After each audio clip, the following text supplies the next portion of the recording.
اپنی مرضی سے کہاں اپنے سفر کے ہم ہیں. ندا صاحب آپ سے تو یہ دھن ٹیلی فون پر بنی تھی، آپ کو یاد نہیں ہے؟ ٹیلی فون پر آپ کی ہماری بات چیت ہوتی تھی اور ٹیلی فون پر آپ کو سنایا کرتا تھا. بہت ساری دھنیں ایسی بنی ہیں.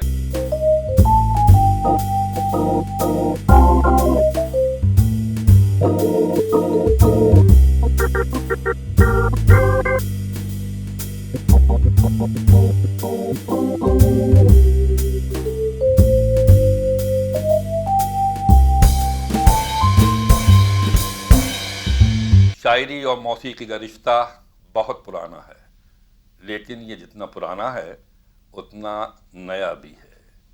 فراق صاحب کا بڑا خوبصورت شعر ہے، ہزار بار زمانہ ادھر سے گزرا ہے، نئی نئی سی ہے کچھ تیری رہ گزر پھر بھی. لیکن تاریخی اعتبار سے اس خوبصورت رشتے کے پہلے تاریخی جو شواہد ہیں یا تاریخی سراغ ہیں وہ محبوب سبحانی حضرت نظام الدین اولیاء کے خانقاہ میں ملتے ہیں، جہاں ان کے چہیتے شاگرد جناب امیر خسرو کی فنی کاوشوں نے اس کی بنیاد رکھی تھی. یہ رشتہ جو 14ویں صدی سے لے کر 21ویں صدی تک آیا ہے، یہ رشتہ کئی موڑوں سے گزرا ہے، اس نے کئی منزلیں سر کی ہیں، اور تب سے آج تک یعنی طلعت عزیز کے عہد تک یہ آیا ہے. وہ آئے بزم میں اتنا تو میر نے دیکھا، پھر اس کے بعد چراغوں میں روشنی نہ رہی. آج ہماری محفل میں ایسے ہی ایک رونق محفل جناب طلعت عزیز صاحب شامل ہیں. شکریہ ندا صاحب، آپ نے ذرا نوازی کی ہے. طلعت صاحب، آپ کا رشتہ ایک ساتھ کئی آرٹ سے رہا ہے. آپ غزل سنگر بھی ہیں، آپ پروڈیوسر بھی رہے ہیں، آپ نے کرکٹ بھی کھیلا ہے، آپ نے فلم بھی بنائی ہے، اور اب کئی سیریلز میں آپ نے کمپوز بھی کیا ہے. طلعت صاحب، ہم نے جو تاریخی رشتے کا حوالہ دیا اس کے بارے میں آپ کی اپنی رائے کیا ہے؟ شاعری اور موسیقی کا تعلق تو میرا خیال مجھ سے زیادہ آپ جانتے ہیں، لیکن پھر بھی میری جو واقفیت ہے گائکی کے اعتبار سے، دیکھیے غزل گائکی میرے حساب سے اور جو میری نالج ہے اس کے حساب سے، جانکاری جو ہے، سب سے پہلے جو مشہور غزل سنگر ہوا کرتے تھے سہگل صاحب، ساری دنیا جانتی ہے. ان کا ایک اپنا ایک رنگ تھا، ایک خاص انفرادیت تھی، ایک انڈیویجول سٹائل تھا. اس کے بعد ہم نے سنا بیگم اختر جو اب ایک فیض آباد کی جو تھیں اور بہت ہی مشہور و معروف غزل سنگر، جنہوں نے ٹھمری اور دادرے کے ذریعے ٹھمری اور دادرے کا سٹائل غزل میں انٹروڈیوس کیا میرے حساب سے. پھر اس کے بعد ایک آواز اٹھی جو میرے ہم نام تھے، میرے بزرگ طلعت محمود صاحب، جنہوں نے فلموں میں غزل کو جگایا. مدن موہن صاحب کے ساتھ کافی انہوں نے وہ انفیکٹ وہ غزل مجھے یاد آتی ہے، پھر وہی شام وہی غم وہی تنہائی ہے.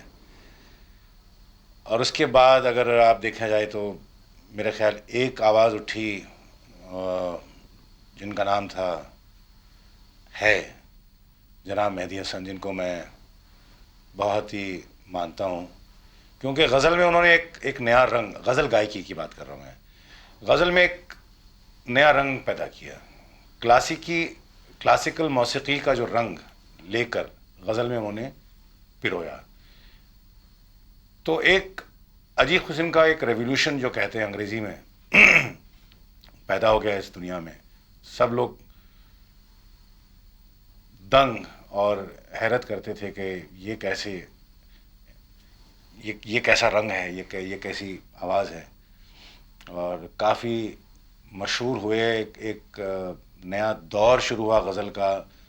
جو لوگ غزل زیادہ جانتے نہیں تھے، سنتے نہیں تھے، وہ بھی سننے لگے. اور میرے خیال سے اس کا جو پورا کریڈٹ جائے گا جناب مہدی حسن کو جائے گا.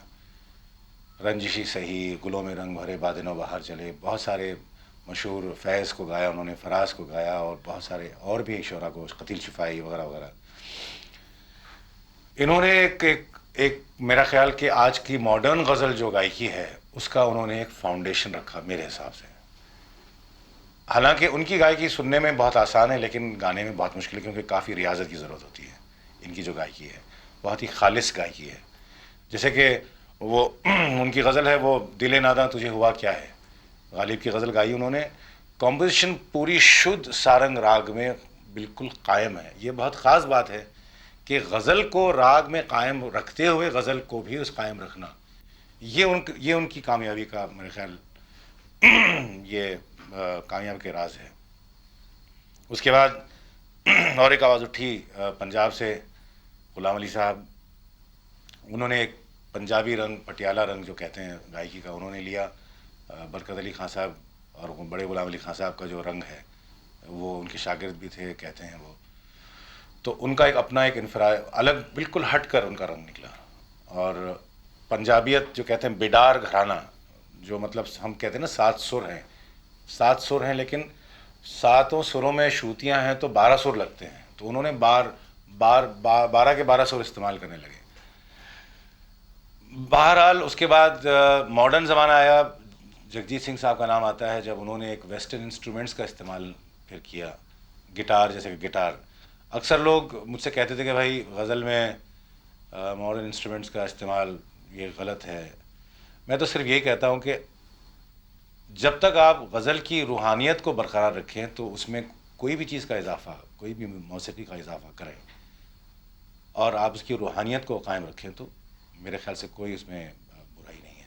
جگجیت سنگھ صاحب کافی پاپولر ہوئے، اور آپ تو جانتے ہی ہیں کہ آپ کا کلام انہوں نے کافی گایا ہے. اس کے بعد پھر ناچیز ہم نے کچھ شروع کیا. جگجیت صاحب نے پہلا البم کیا تھا، آپ جانتے ہیں، کیسے سکون پاؤں وغیرہ وغیرہ وغیرہ. 22 سال ہو چکے ہیں اس کو. پھر گیت نما غزلیات کا دور شروع ہوا. پنکج اداس صاحب آئے، انوپ چلوٹا صاحب آئے، بھوپندر متالی وغیرہ وغیرہ، بہت سارے. مطلب غزل کا سفر، صرف میں یہ کہنا چاہتا ہوں کہ غزل ہر دور میں مطلب ایوالو ہوتی رہی. اکثر لوگ کہتے ہیں کہ بھائی وہ، آپ بھی جانتے ہیں کہ غزل کا وہ زمانہ نہیں رہا، وہ غزل ختم ہو چکی ہے، اب وہ غزل نہیں رہی.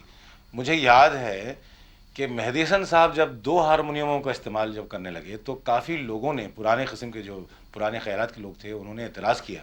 مجھے یہ بالکل یاد ہے کہ کیا ضرورت ہے کہ 2 ہارمونیم غزل میں استعمال ہوتے ہیں.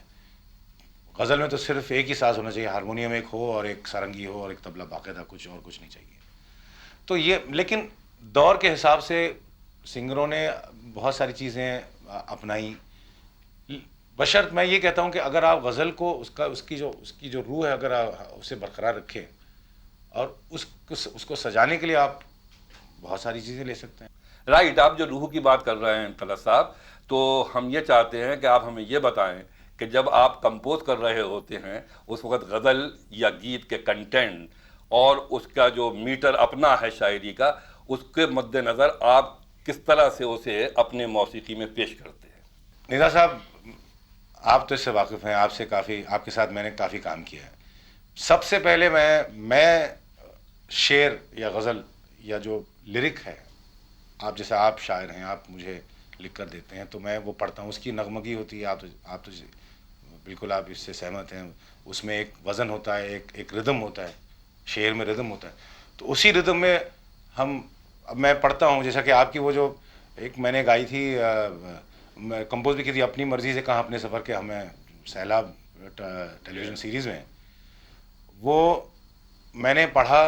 اور دھن ایک کہتے ہیں کہ آمد، جو کہتے ہیں آمد ہوتی ہے کہ میں پہلے کوئی ایسا نہیں طے کر لیتا ہوں کہ فلاں راگ میں یا فلاں اسکیل میں ہی میں یہ کمپوز کرنے والا ہوں. نہیں، پہلے میں وہ پڑھتا ہوں اور اس کے بعد جو بھی دماغ میں ایک دھن آتی ہے پھر میں اس کو سوچتا ہوں کہ کیسی لگ رہی ہے. بہت خوب. وہ دھن کیا تھی، ذرا گنگنا دیجیے. اپنی مرضی سے کہاں اپنے سفر کے ہم ہیں. ندا صاحب، آپ سے تو یہ دھن ٹیلی فون پر بنی تھی، آپ کو یاد نہیں ہے؟ ٹیلی فون پر آپ کی ہماری بات چیت ہوتی تھی اور ٹیلی فون پر آپ کو سنایا کرتا تھا. بہت ساری دھنیں ایسی بنی ہیں. طلعت صاحب آپ جانتے ہیں آج کا زمانہ اسپیشلائزیشن کا زمانہ ہے، لیکن ہماری تاریخ میں ایسی شخصیتیں بھی گزری ہیں جو بیک وقت کئی آرٹ سے ہم رشتہ تھی، جیسے ٹیگور، مائیکل اینجلو. ٹیگور صاحب کہانی کار بھی تھے، ڈرامہ نویس بھی تھے، مصور بھی تھے، وہ پینٹر بھی تھے، اوریٹر بھی تھے، ایسیسٹ بھی تھے. تو کیونکہ آپ کا تعلق بھی زندگی کے مختلف آرٹ سے رہا ہے، تو ہم یہ جاننا چاہیں گے کہ آپ نے اپنی شخصیت کو مختلف کمپارٹمنٹس میں کیسے بانٹا ہے. یہی آپ کا یہ جو لفظ آپ نے استعمال کیا نا، کمپارٹمنٹلائز، بالکل الگ الگ خانوں میں بانٹنا. تو میرا خیال، مجھے اکثر لوگ یہی سوال کرتے ہیں کہ آپ ایکٹنگ بھی کرتے ہیں، آپ گاتے بھی ہیں، تو آپ کیسے، اور کمپوز بھی کرتے ہیں، تو آپ کیسے اپنے آپ کو بانٹ لیتے ہیں. تو بس یہ لفظ بانٹنا خود اس کا راز ہے. اور میں کہتا ہوں کہ کیوں ایک فنکار اپنے آپ کو محدود رکھے. اگر میں ایکٹنگ کر سکتا ہوں تو میں کیوں نہ کروں. چونکہ صرف میں غزل سنگر تھا، میں ایک زمانے میں کرکٹ کھیلا کرتا تھا، آپ جانتے ہیں.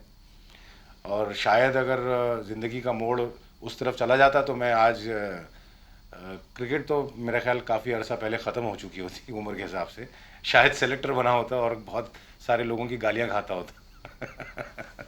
تو یہ کمپارٹمنٹلائز، یہ خانوں میں جو بانٹنا ہے، جب میں ٹیلی ویژن کے یا کیمرہ کے سامنے ایکٹنگ کرتا ہوں، جیسا کہ اب میں کر رہا ہوں آپ کے سامنے، تو میں بالکل سنگر کی جو پرسنالٹی میری جو ہوتی ہے، میری سنگر کی جو، میں ایک سنگر کے بطور میں بالکل اس کو ہٹا دیتا ہوں، اور بالکل ایک نارمل ایک آدمی جو کیمرہ کے سامنے ایکٹنگ کرنا ہے، ڈائریکٹر کیا چاہتا ہے وغیرہ وغیرہ، میں نے یہ بھی مجھے سیکھنا پڑا ہے. ایسا نہیں کہ مجھے آگے آئی ہے. ایک قدرتی ایک مادہ ہر انسان میں ہوتا ہے، لیکن اس کو صاف یا اس کو اور اس میں اضافہ کرنے کے لیے سیکھنا پڑتا ہے.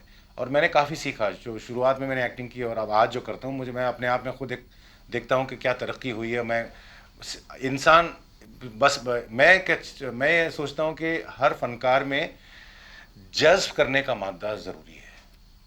ہر فن کو جذب کرنے کا مادہ اگر آپ میں ہو تو آپ پھر اس میں بڑھ سکتے ہیں. طلعت صاحب، ہر علاقے کی آب و ہوا اپنی ہوتی ہے، مٹی کا مزاج اپنا ہوتا ہے. امرتسر میں اگر راجما کھائیں تو اس کا ٹیسٹ الگ ہوتا ہے، اور اس کو بمبئی میں کھائیں تو مختلف مزہ ہوتا ہے. اور وہی راجما آپ کس کے ساتھ کھا رہے ہیں، پھر اس کا ٹیسٹ بدل جاتا ہے. جی ہاں. اور طلعت صاحب، آپ کا تعلق شہر حیدرآباد سے رہا ہے. نہیں، ندا صاحب معافی چاہتا ہوں، شہر حیدرآباد سے رہا ہے، اور شہر حیدرآباد سے میں ہوں اور رہے گا. آمین. اور شہر حیدرآباد کا ایک نام شہر محبت بھی ہے، جس کی بنیادوں میں محمد قلی قطب شاہ اور بھاگمتی کا عشق بھی شامل ہے. میں یہ پوچھنا چاہوں گا طلعت صاحب کہ آپ کی آواز میں جو گولائیاں ہیں، اور جو گائیکی میں رعنائیاں ہیں، اور جو لفظوں کی ادائیگی ہے، کیا اس میں حیدرآباد کی آب و ہوا، وہاں کا مزاج اور وہاں کا کلچر کا کوئی حصہ ہے؟ بے شک. میں دیکھیے، ہر انسان اپنی جو تہذیب و تمدن کا مجسمہ ہے، آپ جانتے ہیں. تو جو تہذیب و تمدن میں بڑا ہوا بچپنے سے، تو وہ مجھ میں وہ سمایا ہوا ہے، وہ سمایا رہے گا تا زندگی. اور بالکل یہ سارا جو دار و مدار ہے، اور جو آپ کی اپ برنگنگ ہے، یہی انسان کو بناتی ہے، یہی شیپ کرتی ہے. اور جو آپ آگے چاہے ہم امریکہ میں رہیں یا ہم کسی ملک میں بھی رہیں، وہ ایک جو آپ کی انفرادیت رہتی ہے، آپ کی جو پرسنالٹی بن جاتی ہے، وہ قائم رہتی ہے. بہت بہت شکریہ طلعت صاحب، آپ ہماری محفل میں شریک ہوئے. بہت بہت شکریہ. نوازش، شکریہ، آپ کا شکریہ. اور مجھے بہت خوشی ہوئی آپ سے باتیں کر کے. ویسے ہم اکثر آپس میں بیٹھ کر بات کرتے ہیں، اور آج کیمرہ کے سامنے بات کر رہے ہیں، تو اور اس کا لطف آیا. یہ تھی ہماری دلچسپ گفتگو مشہور غزل سنگر جناب طلعت عزیز کے ساتھ.